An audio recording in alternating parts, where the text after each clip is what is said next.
The massive doors of the Galactic Council chamber opened with a deep rumble that echoed through the enormous hall.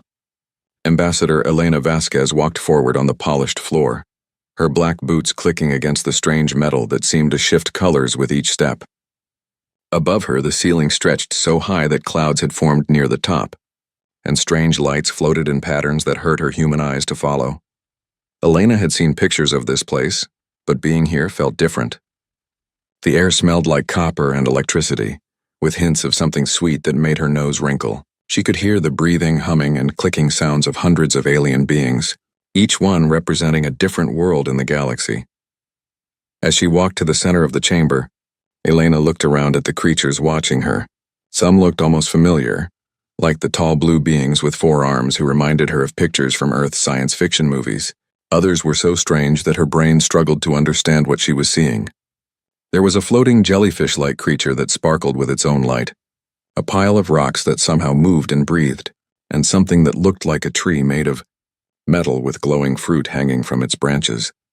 Largest section of seats belonged to the crystalline beings from Zerion Prime. Their bodies looked like living diamonds, each one the size of a small building. Light passed through them and came out in rainbow patterns that danced across the walls. At the very top of the chamber, floating in a beam of white light, was Chancellor Zix-9. Elena had read about the Chancellor in the files back on Earth. It was over 2,000 years old and had been leading the Council for the past 5 centuries. Elena reached the speaking platform in the center of the chamber. A small device rose from the floor and floated near her mouth. She knew this was the translator, a machine that would turn her words into every language spoken in the galaxy. The device hummed softly and glowed green, showing it was ready. Chancellor Zix-9's voice filled the chamber. When it spoke, Elena could hear the words in English, but she also heard the original sounds underneath, like crystal bells ringing in a pattern. Representative of the species known as human, from the world-designated Earth in Sector 24C, you have been summoned to receive the terms of your planet's integration into the Galactic Council. Elena nodded but said nothing. She had been trained for this moment for 3 years, ever since Earth had first made contact with the galaxy. The training had covered alien cultures, galactic law, and diplomatic procedures.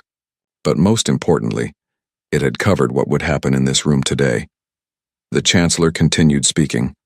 For 3,000 years, the Galactic Council has maintained peace and order across 847 worlds. This peace exists because every species understands their place in the greater community. New species must prove their commitment to this peace through tribute. Around the chamber, alien heads nodded. Elena saw expressions that she thought might be agreement, though it was hard to tell with being so different from humans. A creature that looked like a giant insect clicked its mandibles in what seemed like approval, a flowing liquid being changed colors and patterns that Elena guessed meant something positive. The tribute system ensures that new species contribute to the stability and growth of galactic civilization, Chancellor Zix-9 explained. It prevents chaos and conflict. It maintains the natural order that has served us well for millennia. Elena listened carefully. She had read about this system in the files. Every new species that joined the galaxy had to pay tribute to the Council. The tributes were always heavy, designed to keep new species weak and dependent on the Council's protection. Species that refused to pay faced complete destruction by the Council's massive fleets. Chancellor Zix-9 raised one of its crystalline arms, and the chamber fell completely silent. The Council has reviewed Earth's resources, population, and technological capabilities. Your tribute requirements have been calculated with fairness and wisdom. A holographic display appeared in the air above Elena's head. The images showed Earth's continents, major cities, and industrial centers. Numbers floated next to each image, all written in the standard galactic script that Elena had learned to read. First, the Chancellor announced, Earth will provide 60% of its annual industrial production. This includes all manufactured goods, processed materials, and technological products. These items will be distributed to Council worlds as needed. Elena felt her stomach tighten, but she kept her face calm. 60% of Earth's industry would cripple the planet's economy and leave billions of people without jobs. Second, Earth will provide 40% of its food production each year. This includes grain, protein sources, processed foods, and any other nutritional products. Hunger is unknown in Council space, and Earth will help maintain this achievement. The hologram showed images of Earth's farms, fishing fleets, and food processing plants. Elena thought about the famines this would cause. The children who would go hungry while alien worlds grew fat on Earth's harvests. Third, Earth will provide 100,000 humans each year for the labor programs. These individuals will work on council projects throughout the galaxy. They will receive proper care and housing, and their families will be compensated with credits in the galactic economy. Elena's hands clenched into fists behind her back. The labor programs were slavery by another name. Humans would be shipped across the galaxy to work in mines, factories, and farms on alien worlds. Most would never see Earth again. Chancellor Zix-9 continued. These tribute requirements will begin immediately and continue indefinitely. Earth's integration into the Council will be complete once the first tribute shipment arrives at the designated collection stations. The chamber erupted in sounds that Elena assumed were approval. The crystalline beings rang like church bells. The insect creatures buzzed in harmony, and the liquid beings flowed in synchronized waves. Only a few sections remained quiet, and Elena noticed that these beings looked smaller and sadder than the others. She wondered if they remembered what it felt like to be in Earth's position.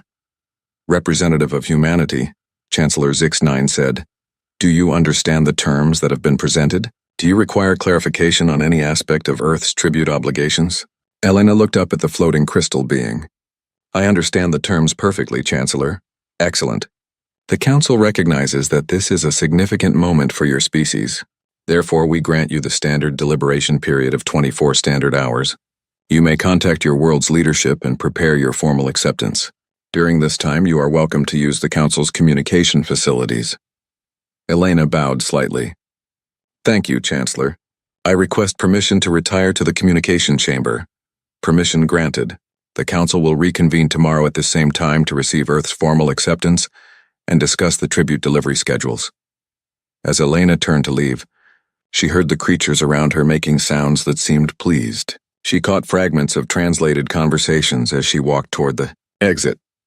"Another world joins the proper order," buzzed an insect. "Delegate.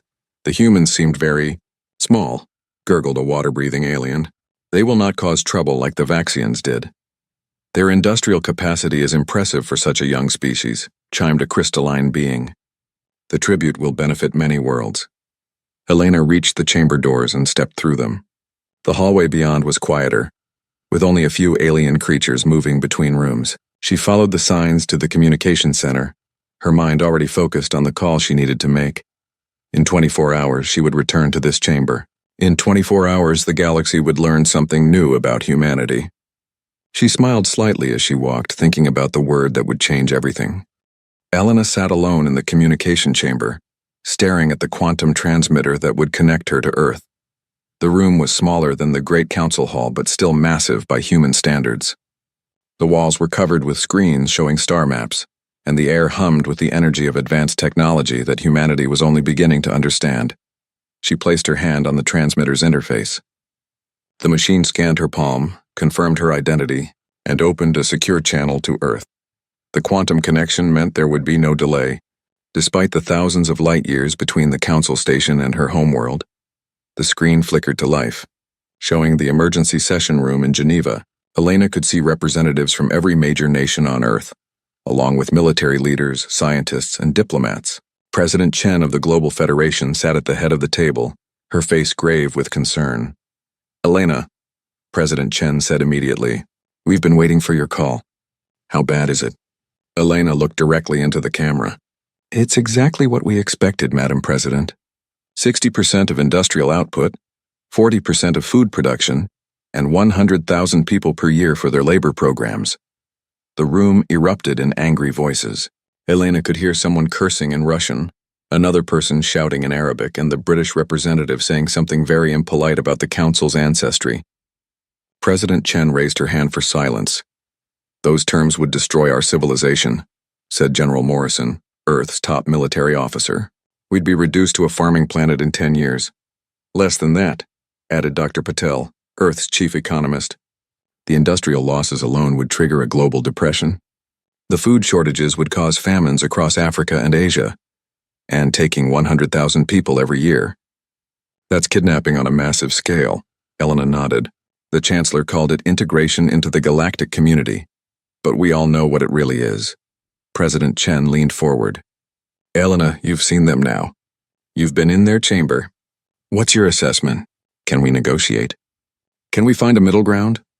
Elena thought about the crystalline beings ringing like bells in approval, the insect creatures buzzing with satisfaction, and the liquid aliens flowing in celebration. No, Madam President. There's no negotiation here. This isn't a discussion between equals. They see us as a resource to be harvested. What about the other species? Asked Dr. Sarah Kim, Earth's xenobiologist. Surely some of them object to this system. I saw a few sections that stayed quiet during the announcement, Elena replied. Smaller species, ones that looked defeated. I think they remember being in our position. But they're not going to help us. They're too scared. President Chen was quiet for a moment, then asked the question everyone was thinking. Elena, what happens if we refuse? They have fleets, Madam President. Thousands of ships, some the size of cities. The files we captured from that crashed scout ship 3 years ago showed us their weapons. They can crack a planet's crust from orbit. The room fell silent. Elena could see the weight of the decision settling on the shoulders of Earth's leaders. They were being asked to choose between slavery and death. General Morrison spoke first. Our defense grid isn't ready. The orbital platforms won't be complete for another 5 years. Our fleet has 30 ships total, and most of them are converted cargo vessels. The population won't stand for it, said the representative from India. If we tell people they have to give up their children to alien slave masters, there will be riots in every city. And if we refuse and they destroy our world, there won't be anyone left to riot, replied the German delegate grimly. President Chen looked around the table. I want to hear from everyone. All options on the table. Dr. Kim, what about evacuation? Could we move our population to other worlds? Dr. Kim shook her head. Not in 24 hours. Even with all our ships working continuously, we could maybe evacuate a few thousand people. The logistics are impossible. What about hiding? Asked the Canadian representative. Could we make Earth appear uninhabited? Too late for that, said General Morrison. They know exactly where we are and what our population is. Their scouts have been watching us for months. Elena listened to the discussion and felt a familiar anger building in her chest. It was the same anger she had felt as a child when bullies tried to take her lunch money. The same anger she had felt as a young diplomat when corrupt officials demanded bribes. The same anger that had driven her to join the diplomatic corps in the first place. There is another option, Elena said quietly. The room turned to look at her on the screen. President Chen raised an eyebrow. Go on. We tell them no. The silence that followed was absolute. Elena could see faces around the table showing shock, fear, and something that might have been hope. General Morrison was the first to speak. Elena, you just told us they can destroy planets. That's not a fight we can win. Maybe not, Elena replied. But consider this. They've been running this system for 3,000 years. Every species has surrendered immediately. They're not expecting resistance. They're not prepared for it. Dr. Patel leaned forward. You're talking about a military solution? Elena, their technology is centuries ahead of ours. Not necessarily a military solution, Elena said. Think about what they really want. They want resources and labor. But they also want order. They want predictability. A species that fights back disrupts their entire system. President Chen was nodding slowly. You're thinking about psychological warfare. Exactly. They've built their entire civilization on the idea that new species will submit. What happens to that system if we don't? What happens to their authority if other species see that resistance is possible? The Brazilian representative spoke up. It's a huge risk, Elena. We could be betting our entire species on a psychological theory. We're betting our species anyway, Elena replied. The only question is whether we bet it on submission or resistance. General Morrison was studying tactical displays on his tablet. If we were going to resist, we'd need to make it costly for them. Hit their stations, disrupt their supply lines, make them pay for every move they make against us. Our ships are faster than theirs, added the chief engineer from the space program. The new quantum drives give us a mobility advantage. We can't match their firepower, but we might be able to avoid it. President Chen called for a vote. All in favor of accepting the Council's tribute demands? No hands rose. All in favor of rejecting the tribute and accepting the consequences? Every hand in the room went up. Elena felt a surge of pride in her species. Faced with impossible odds, humanity was choosing to fight rather than kneel. Elena, President Chen said, when you go back to that chamber tomorrow, you'll be speaking for all of us. Are you ready for this? Elena smiled for the first time since arriving at the council station. Madam President, I've been ready for this my whole life. There's just one thing I need to know. What's that? When they ask for our answer, how exactly should I phrase our response? President Chen's smile was as sharp as a blade. Keep it simple, Elena, keep it clear. Tell them exactly what humanity thinks of their tribute system. Understood, Madam President. I'll make sure the message is unmistakable. As the connection ended, Elena sat back in her chair and thought about tomorrow. She thought about the crystalline chancellor floating in its beam of light, expecting humanity's submission. She thought about the hundreds of alien species who had given up their freedom without a fight. Most of all, she thought about the single word that would change the galaxy forever. Outside the communication chamber, alien delegates were already making plans for Earth's tribute shipments. They discussed which worlds would benefit most from human labor, which council members would receive the largest shares of Earth's industrial output. None of them imagined that in less than 24 hours, their ancient system would face its first real challenge.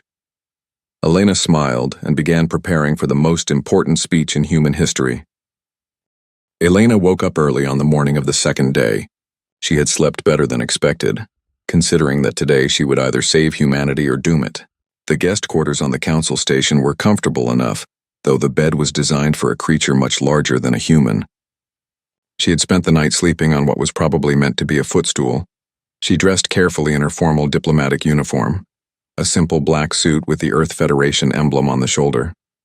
No jewelry, no decorations, nothing that might distract from her words. She looked at herself in the mirror and practiced the speech she had prepared. It was very short. The hallways of the station were busier today.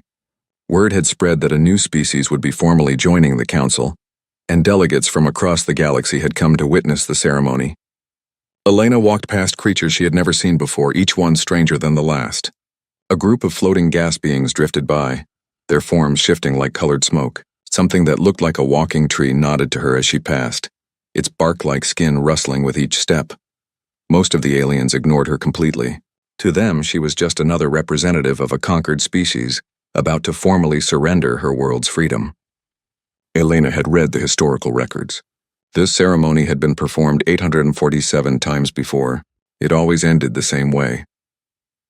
As she approached the main chamber, Elena could hear the sounds of celebration coming from inside. The crystalline beings were ringing like church bells. The insect creatures were buzzing in harmony, and dozens of other alien voices were making sounds of joy and approval.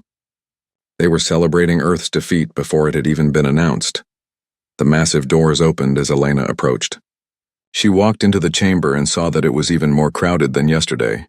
The regular delegates were all in their seats, but now the upper galleries were filled with observers. Elena estimated that nearly 1,000 alien beings were watching her. Chancellor Zix-9 floated in its beam of light at the top of the chamber, its crystalline form casting rainbow patterns across the walls. When Elena reached the speaking platform in the center, the translator device rose from the floor and hummed to life. Representative of humanity, the Chancellor's voice filled the chamber. Welcome back to the Council of Worlds. Have you completed your deliberations with your planet's leadership? I have, Chancellor, Elena replied. Her voice was steady and clear. Excellent. Today marks a joyous occasion as Earth joins the great community of worlds under Council guidance. Your species will contribute to the peace and prosperity that has blessed this galaxy for 3 millennia. Around the chamber, alien creatures made sounds of approval. Elena saw delegates nodding their heads, waving tentacles or flashing lights in patterns that seemed positive. In the upper galleries, the observers leaned forward to get a better view of the ceremony.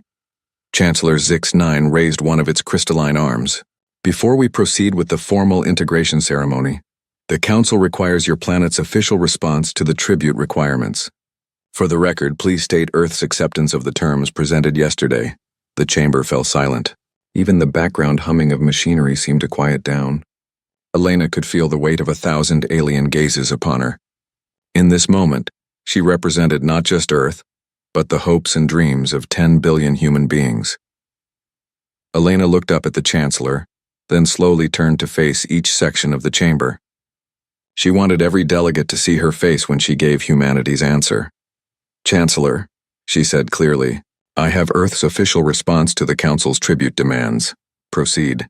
Representative, Elena took a deep breath. She thought about her home world, spinning peacefully in space around its yellow star. She thought about the children playing in parks, the farmers working in fields, the scientists and artists and dreamers who made humanity what it was. She thought about the choice her species had made, to stand up rather than kneel down.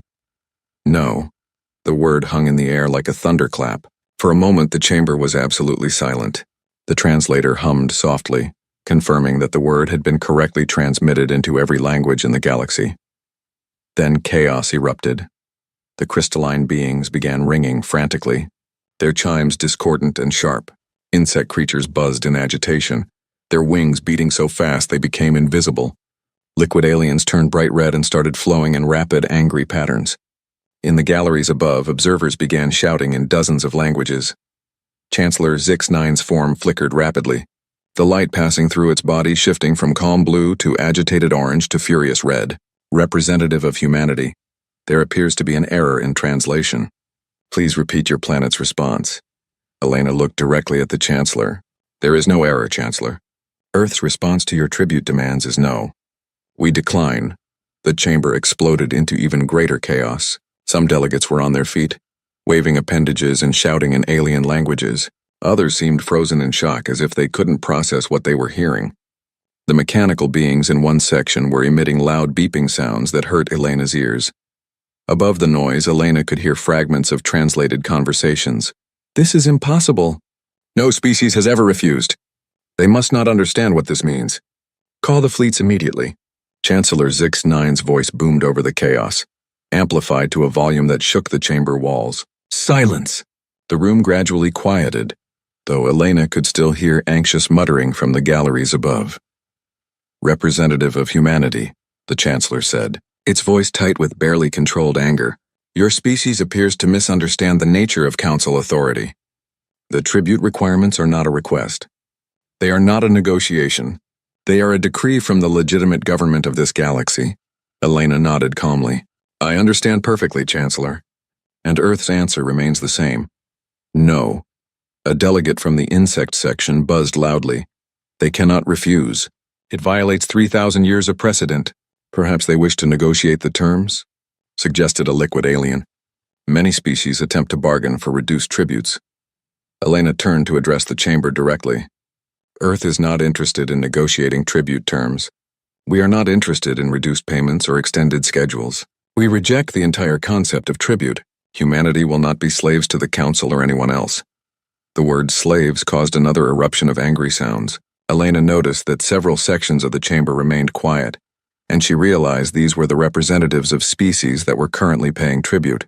They were watching with expressions she couldn't read, but she sensed something like hope in their silence. Chancellor Zix-9 floated lower, its massive crystalline form now close enough that Elena could see the energy patterns flowing through its body. Representative, your species is young and ignorant of galactic realities. The tribute system maintains peace across 847 worlds. It prevents the chaos and warfare that once devastated entire sectors of space. Chancellor, Elena replied, humanity has studied your histories. We know about the wars that ended 3,000 years ago. We also know that your peace is built on the slavery of conquered species. That is not peace. That is oppression with better marketing. Gasps and shocked sounds came from around the chamber. Elena realized that no one had ever spoken to the Council leadership this way before. The Chancellor's form was now glowing bright red. The consequences of refusing Council authority are well documented, Representative. Your species will face complete annihilation. Your world will be reduced to molten rock. Every human who has ever lived will be forgotten. Elena felt a chill of fear run down her spine, but she kept her voice steady. Chancellor, you are threatening to commit genocide because humanity refuses to be enslaved. Do you hear yourself? Do you understand what that makes you? The chamber fell silent again. Elena could see alien faces showing confusion, shock, and what might have been shame. For the first time in 3,000 years, someone was forcing the Council to confront the moral reality of their system. The Council maintains order, the Chancellor said, but its voice lacked the confidence it had held before. The Council maintains tyranny, Elena replied, and today that tyranny ends. She turned to face the entire chamber one more time. To the delegates of species currently paying tribute, you don't have to accept this system. You have the right to be free. To the Council leadership, humanity rejects your authority completely. We will defend ourselves. and we will defend any species that chooses to stand with us. Elena began walking toward the chamber doors. Behind her, the chaos resumed as delegates shouted questions and demands. But as she reached the exit, she heard something that made her smile. In one of the quieter sections, a small alien voice whispered the word "no" in its own language. The revolution had begun. Elena walked calmly out of the council chamber while behind her, the galaxy's oldest institution fell into complete chaos. The massive doors closed with a thunderous boom, but she could still hear the shouting and arguing through the thick walls. She had just done something that no being in 3,000 years had dared to do, and the shockwaves were spreading fast. As she walked down the corridor toward her quarters, Elena passed groups of aliens huddled together in urgent conversation. The translator implants were working overtime, turning the babble of alien languages into fragments of understandable words. Impossible, unprecedented, what happens now, and most frequently, no. A group of crystalline beings blocked her path. They were smaller than Chancellor Zix-9, their forms glowing with agitation. One of them spoke, its voice like wind chimes in a storm. "Human representative, you must return to the chamber immediately. You must correct your error." Elena looked up at the towering crystal creature. There was no error. Humanity's answer is final. "You do not understand," chimed another crystalline being. "No species refuses the council. It is not possible. It has never happened." "It just happened," Elena replied simply and walked around them. Behind her, she heard the crystals ringing in distress as they tried to process this new reality.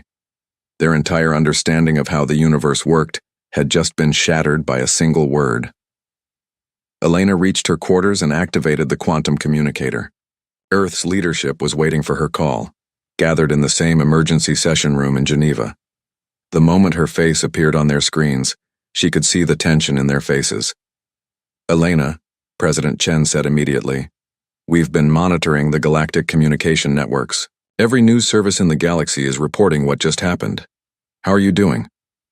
"I'm fine, Madam President," Elena replied, "but things are moving very fast here. The council is in complete chaos. They literally don't know how to handle a refusal." General Morrison leaned forward. "Elena, our deep space sensors are picking up movement from council fleets. Ships are breaking orbit from stations across the galaxy. It looks like they're mobilizing for war." Elena nodded. "That's what we expected. How long until they reach Earth?" "The fastest ships could be here in 72 hours, the general replied. "But our intelligence suggests they'll want to gather a larger force first, probably a week before they arrive in full strength." "That gives us time," Elena said. "What's the status of our preparations?" Dr. Kim spoke up from her position at the table. "The evacuation ships are ready, Elena. We can get the essential personnel and genetic samples off-world if needed. But most of our population will have to stay and face whatever comes." Elena shook her head. "No evacuations. We're not running from this fight." The room was quiet for a moment. Then President Chen spoke carefully. "Elena, you've done something incredible today. You've given humanity a moment of dignity that will be remembered forever. But we need to be realistic about our chances." "Madam President, something is happening here that we didn't expect," Elena said. "The council isn't just angry about our refusal. They're terrified. For 3,000 years, their entire system has been based on the idea that resistance is impossible. We've just proven that idea wrong." As if to emphasize her point, Elena's door chimed. She looked at the security screen and saw a small alien creature standing in the hallway. It looked like a cross between a turtle and a bird, with a shell-like back and bright, intelligent eyes. "There's someone here to see me," Elena told Earth's leaders. "I'll call you back in a few minutes." Elena opened the door and looked down at the small alien. It came up to about her waist and was trembling slightly. "Human representative," the creature said in a high musical voice. "I am Delegate Tickrick of the Kellen people. May I speak with you privately?" Elena looked around the corridor to make sure they weren't being watched, then stepped aside to let the alien enter her quarters. The door closed behind them. "Delegate Tickrick," Elena said. "How can I help you?" The small alien looked up at her with large, dark eyes. "Representative Elena, my people have been paying tribute to the council for 800 years. We give them half of our world's output and 10,000 of our children each year for their labor programs. Elena felt her heart clench. I'm sorry to hear that. Today, when you said that word. No, something changed in our delegation. For the first time in centuries, some of my people began to remember what freedom felt like. Tikrik moved closer to Elena, lowering his voice to barely above a whisper. Representative, if the Council destroys your world for refusing tribute, what message does that send to the rest of us? Elena knelt down so she was at eye level with the small alien. Delegate Tikrik, what message do you think it sends? That we are slaves, Tikrik said quietly. That we have always been slaves. That the Council's talk of voluntary integration and mutual benefit is nothing but lies to make our chains feel lighter. Elena nodded. And what are you going to do with that knowledge? Tikrik was silent for a long moment. Then his shell began to glow with a soft blue light. 3 other delegations have contacted us since you left the chamber. The Verilans, the Kef, and the Zenlonians, all tribute-paying species, all asking the same question. What if we said, no too? Elena felt a surge of hope, but she tried to keep her expression neutral. That's a decision each species will have to make for themselves. The Council is already calling emergency sessions. Tikrik continued. They're talking about making an example of Earth. Complete destruction, broadcast across the galaxy to remind everyone what happens to species that resist. And how do your people feel about that? Tikrik's shell glowed brighter. My people are asking why a council that claims to be peaceful and benevolent needs to destroy entire worlds to maintain order. It is a good question, don't you think? Elena smiled. It's an excellent question, Delegate Tikrik. The small alien moved toward the door, then turned back. Representative Elena, the Kellen people want you to know something. Whatever happens to Earth, you have already won. You have reminded the galaxy that freedom is possible. That is a gift that cannot be taken back. After Tikrik left, Elena sat down and thought about what she had heard. The revolution was spreading faster than anyone had expected. Species across the galaxy were beginning to question the system that had oppressed them for millennia. She reactivated the communicator and reconnected with Earth's leadership. Elena, President Chen said immediately, you look like you have news. I do, Madam President. The Council isn't just facing a rebellion from Earth. Other species are starting to question the tribute system. The foundation of their empire is beginning to crack. General Morrison looked excited. How many species are we talking about?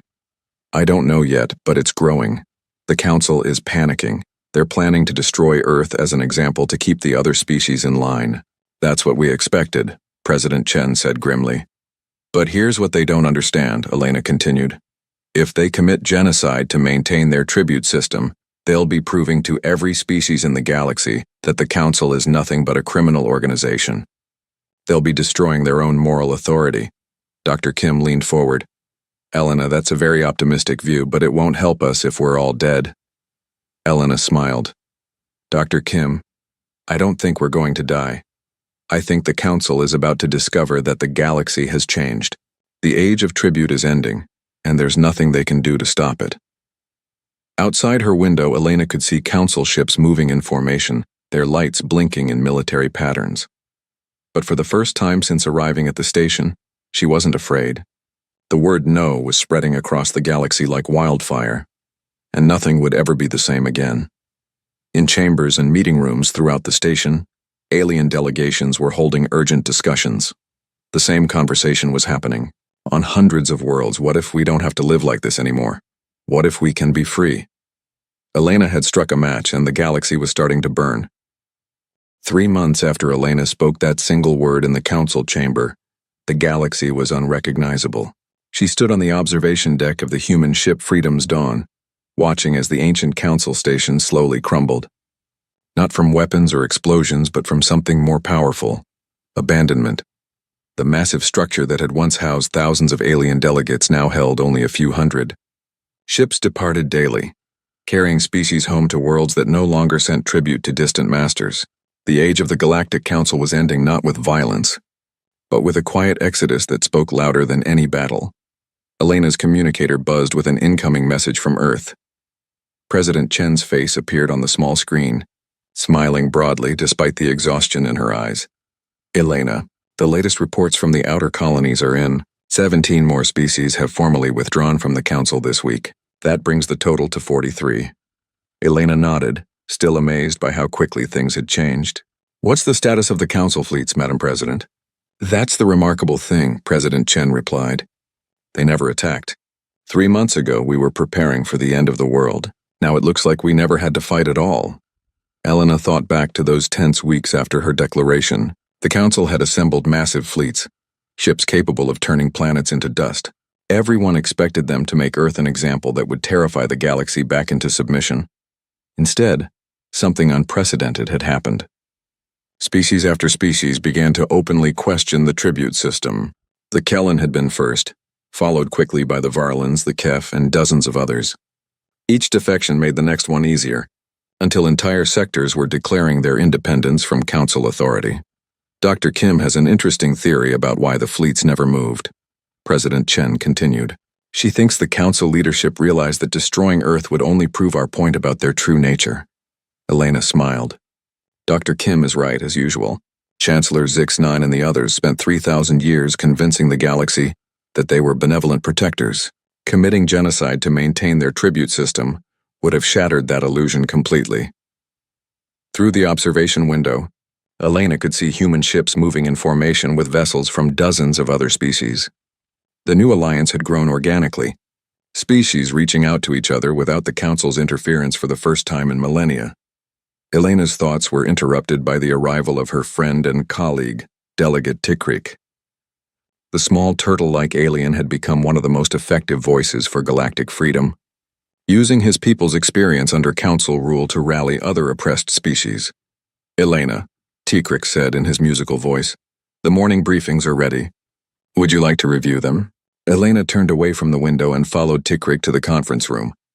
The briefing materials were spread across a large table, translated into dozens of languages for the representatives of the various free species. The big news today is from the core worlds, Tikrik explained. 3 more species have announced their withdrawal from the Council, including the Zentaurians. Elena's eyes widened. The Zentaurians were one of the oldest member species of the Council, paying tribute for over 2,000 years. Their defection was a massive blow to the Council's remaining authority. What about the military situation? Elena asked. The Council fleets are still maintaining position around their key stations, but they're not moving against any of the departing species. Our intelligence suggests they're facing massive internal conflicts. Several Admiral-level commanders have refused orders to attack civilian populations. Elena reviewed the reports, marveling at how completely the situation had changed. The Council that had once seemed all-powerful was now barely holding together. There's something else, Tikrik said quietly.